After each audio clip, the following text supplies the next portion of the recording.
Welcome back to Our Community. Susie Thomas visiting with Tyler Barney from Fellowship of Christian Athletes. So you now are in charge of Stark County, of all the schools in Stark County that have FCA huddles? Yeah, most of them. Man, okay, we're talking about how many schools, Tyler? Right now I'm overseeing 13 schools total. That's unbelievable. How many students then average in each school that are involved? You know, it really just depends on the school. For me, my main school, I guess, like the center point of the schools I'm overseeing is Mount Union, actually. Mm-hmm. So it's kind of cool to go back and work with my FCA family. Yeah. And then just the schools surrounding there. Obviously, the college campus has the biggest group.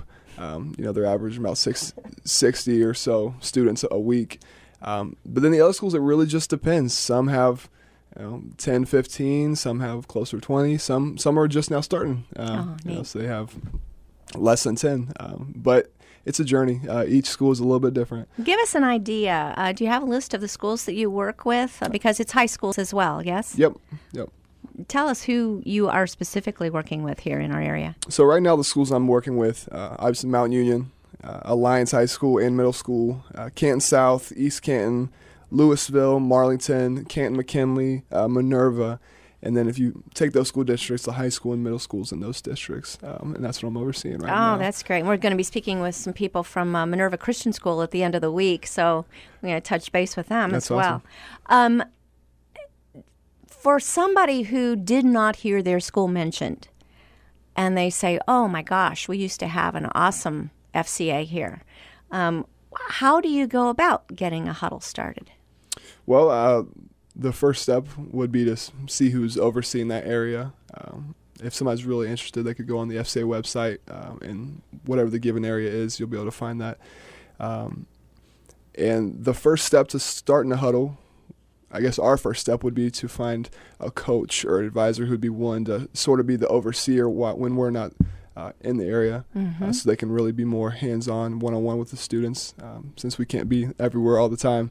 And the next step would be to find that core group of student leaders, whether they be athletes or whoever it might be, that the coach sees or the advisor sees or the principal sees that really exemplifies the leadership qualities or a passion for their faith, that they could see step into that kind of role and really grasping FCA as their own. Those would be the first two steps with that. Then what happens at a huddle meeting? What does one look like? As far as just a one huddle meeting? Yep. That's hard to say. Every single school is a little bit different. When you show up and speak with the student leaders for the first time, you talk to them and said, what could you see FCA looking like in your school? Because what you'll find out is these high schoolers or middle schoolers, they have such amazing ideas or creativity that just things you don't typically think about. So you listen to their dreams, you listen to their passions, you listen to what it looks like to them, and really you kind of wrap your arms around them and say, how can I help you make this a reality, honestly. So every school looks a little bit different. Some will meet before school in a classroom, some will meet in a gymnasium, some even meet on the weekends at Panera or somewhere off campus. It looks very different each time.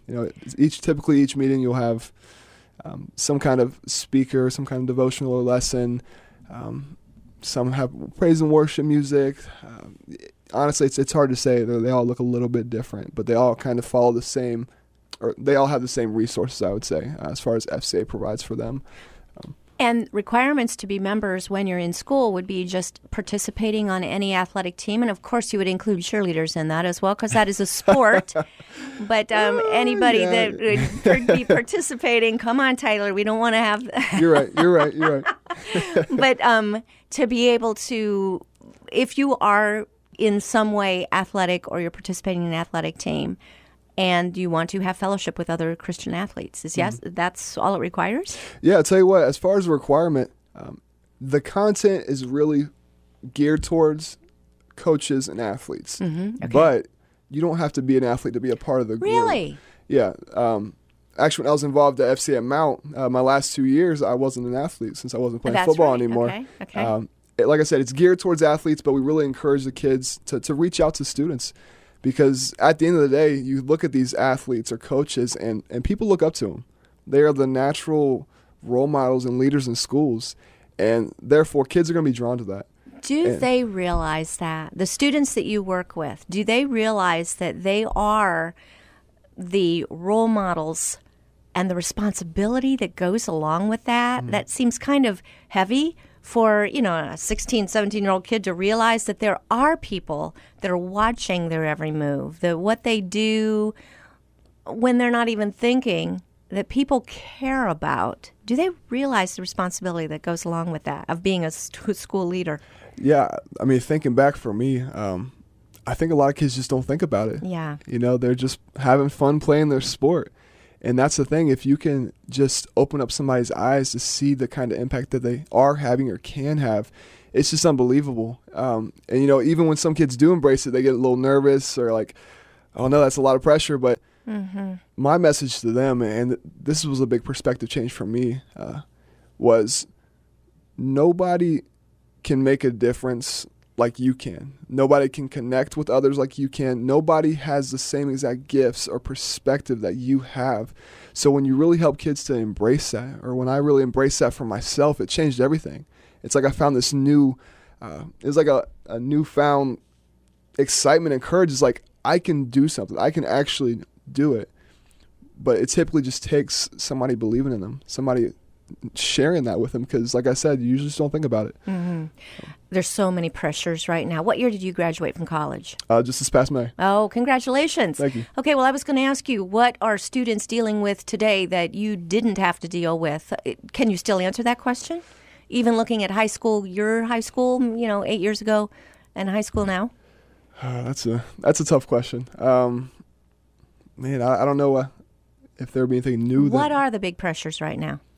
Man, it's just, whether it's a college or high school, you have the peer pressure of things around you. You have the expectations from parents. You have the desire to fit in. You have, and that's a big one. That's a really big one, because so many kids try to be somebody that they're not, rather than embracing who they are, because there's so many cliques and stereotypes, and they really feel like they have to fit a certain mold, and that's tough. That's probably one of the biggest ones.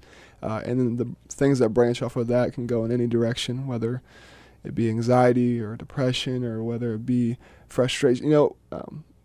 It's tough. I mean, that's what I would probably say. And they feel, being that you're so close to their age, they probably feel very free to speak with you about the things that they're really wrestling with. Yes? Yeah. Can you share some stories that some students have brought to you without saying any names? Yeah, for sure. There was actually a certain student that came up to me. There's two of them, actually. They were talking to me at the same time. And she honestly, her and her friend, they were talking about, she was having a really hard time just with that self-confidence and that self-image.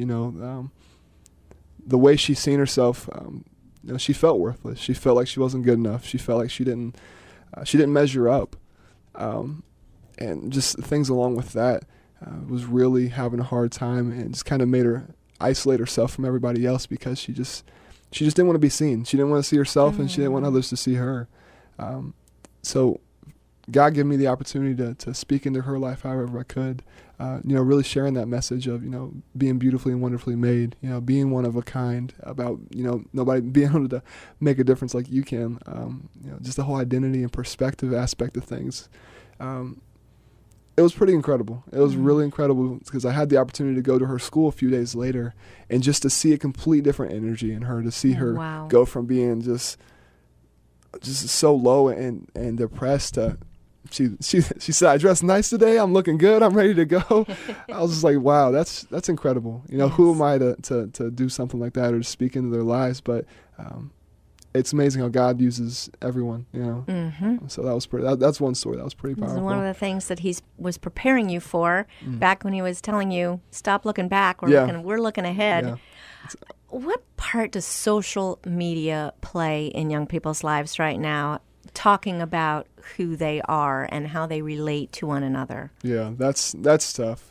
The more time these kids spend on, or people spend on social media, the more and more they're going to compare themselves to everyone around them. And the thing is the longer your focus is on those around you, the less you're going to see what God's doing in your life and what he's using you for.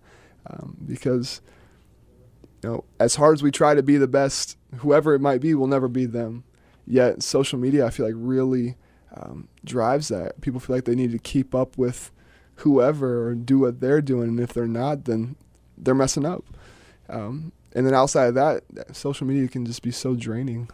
Kids just time-consuming. Exactly. Yeah, just swiping. It's just they don't even think about it. But it's one more thing that generations before didn't have to deal with. Yeah. That every single thing you did or everywhere you were would end up, you'd be tagged on somebody's page somewhere. Right. And it's just a little crazy, hasn't it become? Yeah. But, I mean, if used right, it can be a very good thing. But I'm a little biased. I'm not a big fan of social media as it is. Well, like anything, and I'm a PR person, so it's the greatest invention that ever happened when you're talking about that. But like anything, it can be used for good and it can be used for bad, and it can be overdone, and even a good thing can be bad if used the wrong way or overdone. So, but it does seem to be, as you said, another way that almost interferes with being able to form real intentional relationships when everything you're doing is online and very put through a million filters first. Right. It's very easy to hide behind whatever you post on the internet, whether it's pictures or words you say to people online. It's really easy to hide behind those things. And you don't realize it now, but someday you will be applying for jobs, and some of those things may come back to haunt you. What are your greatest challenges right now, would you say? Greatest challenges? I'd say for me, fresh out of college, right now I'm working with FCA as well as working as a sports and rec director at a church. Oh, nice. The biggest. Give them a shout out. Where are you doing that? Alliance Friends Church. Awesome. Yeah. The toughest part for me right now is really learning to be efficient with my time, because I get so into wanting to be intentional about growing, wanting to be intentional about helping people or doing this and that, but if you're not careful, it's really easy to get caught going everywhere but nowhere at the same time, spreading yourself a little thin. Somebody told me this. They said, you can't be everywhere for everyone all the time. That's God's job. And they also told me that, Jesus wasn't everywhere for everyone all the time, and he still changed the world. Yeah. So if you're like me, I believe in changing the world, and I want to change the world. But if you're not careful, you can really get stretched too thin and take on too much. And if you're not really careful about being intentional and efficient with your time, you end up wasting a lot of time, honestly. So that's probably a big challenge for me right now. What are you most excited about with FCA and what's happening? When I think about where I am today, when I think about who's in my life, the church I go to, the house I have to live in right now, everything I have in my life has been because of FCA in a way. God has used FCA to bring me to where I am.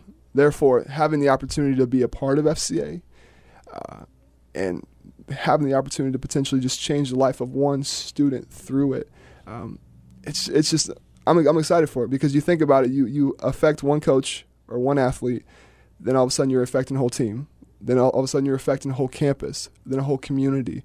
And then what happens when you get a whole county or a whole state to start working together with the same purpose in mind, the same vision in mind, to spread the gospel, to live more Christ-like. I believe in the ripple effect, and I think that changes the world. So I'm excited to be a part of that in some way. Tyler Barney's in charge of Fellowship of Christian Athletes for Stark County Schools. Best way to reach you? I guess my FCA email would just be... Okay. What is that? tbarney@fca.org. Or if anybody be interested in reaching me mobile, that's 513-429-1738. I don't mind you giving me a call. I'm not shy. Or honestly, you can just go on the Northeast Ohio FCA website, and that'd be the best way to find any kind of information as far as me or even my team here in Northeast Ohio. Thanks for joining us in our community. Thank you so much for the opportunity.